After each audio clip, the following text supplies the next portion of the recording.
Hello there and welcome back to another one of my videos. Today we've got BGM 6-plate clutch to have a look at, and it's going in the TS1 motor. So we were soaking the plates in the last video, so it's ready to go in now, and I'm going to show you how it goes together and a few things about it. So here we go. Well, I'm going to show a few bits of it. It comes with actual 3 sets of springs. So you've got the soft springs, which are in green.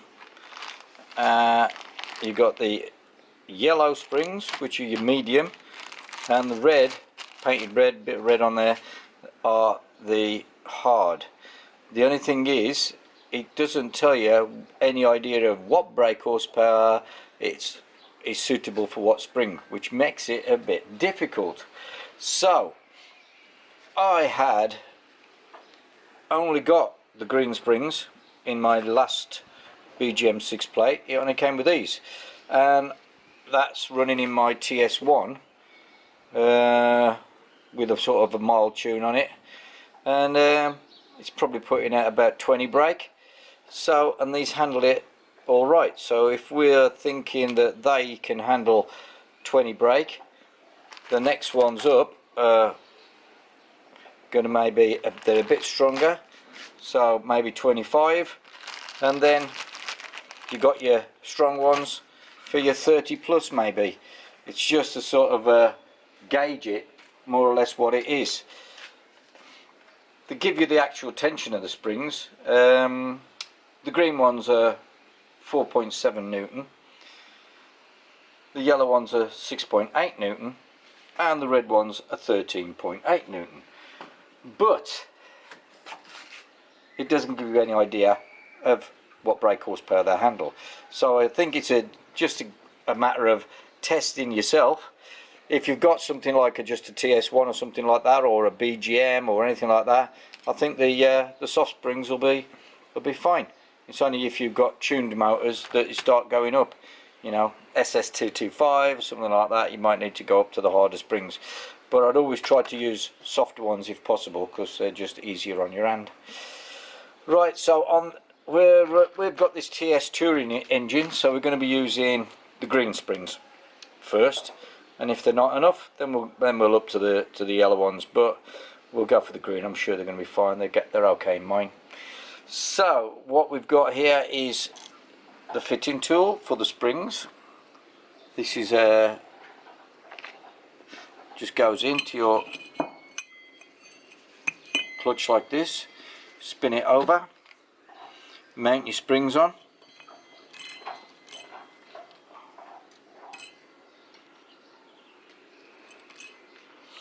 You've got 10 springs, not like in your normal Lambretta clutch with 5.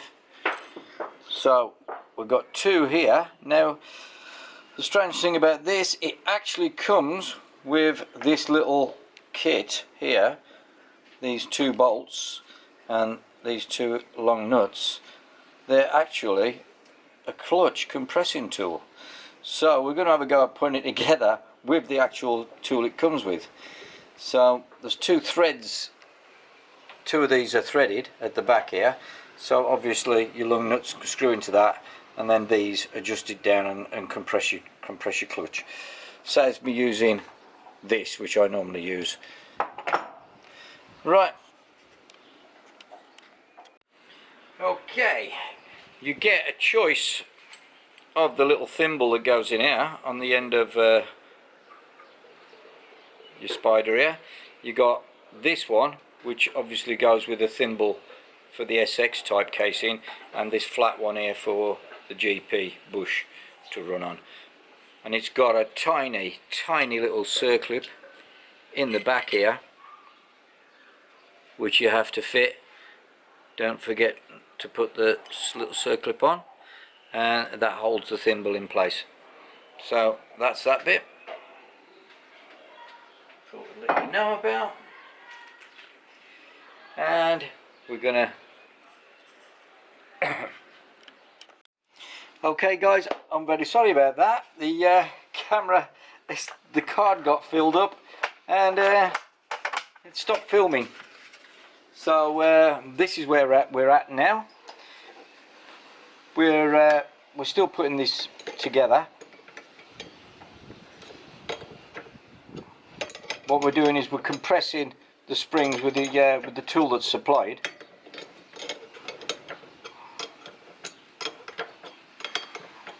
It's 11mm spanner, 13mm on this one, but it seems to work fairly well.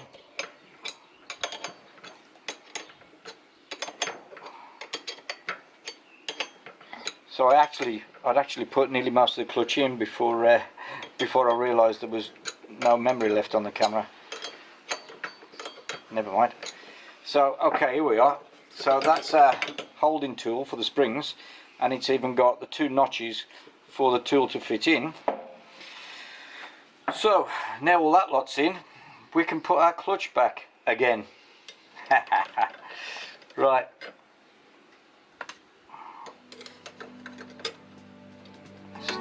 Squeeze all these, wiggle them back in.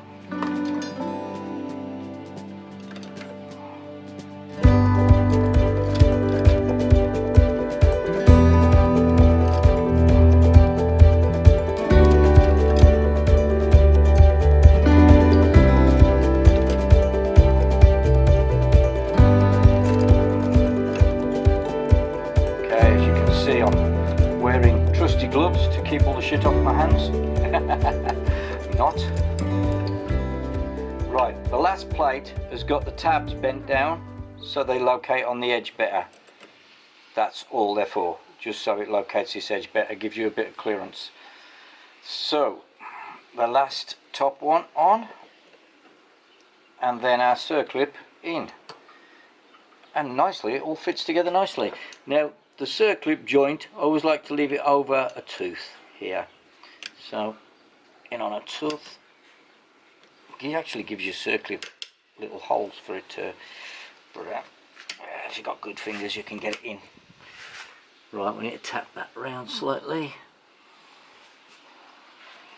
I might be able to pull it round with this. So we'll just pull it round slightly. Oop, too far.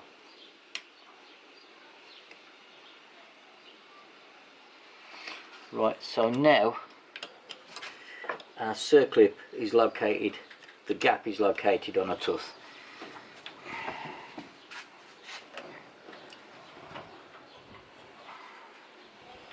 And hopefully it doesn't move.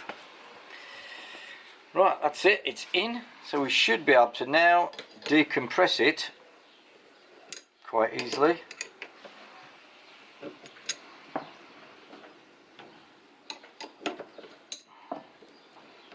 And take our bolts out, and that's it. That's all it is to decompress this clutch. These 2 bolts.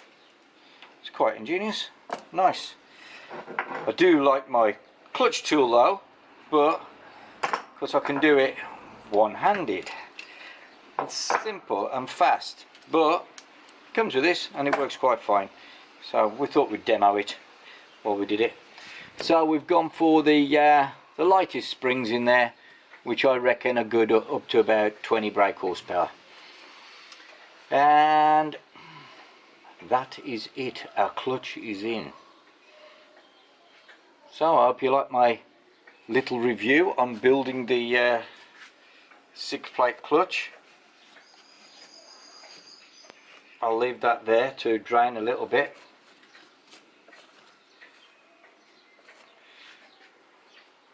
I'm going to put all new studs in the casing anyway. I never like Allen bolts around the casings. Always like studs and nuts, much better, locates the gasket better. So these are going to have to have studs fitted in yet. So that'll be for another video. That's it. BGM 6-plate, as used on race tracks by race aficionados, and by me on the track as well, because I actually run the same clutch in my race bike and in my road bike. It's a really good piece of kit. BGM.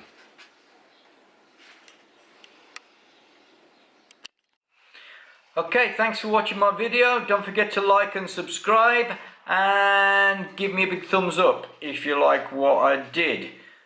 But just before you go, I'd like to mention this piston that we've got for our 150 build. Coated piston. It's a standard replacement for the stock item. Should be okay for the job, I think, for our little shopping tune. Great. See you next time.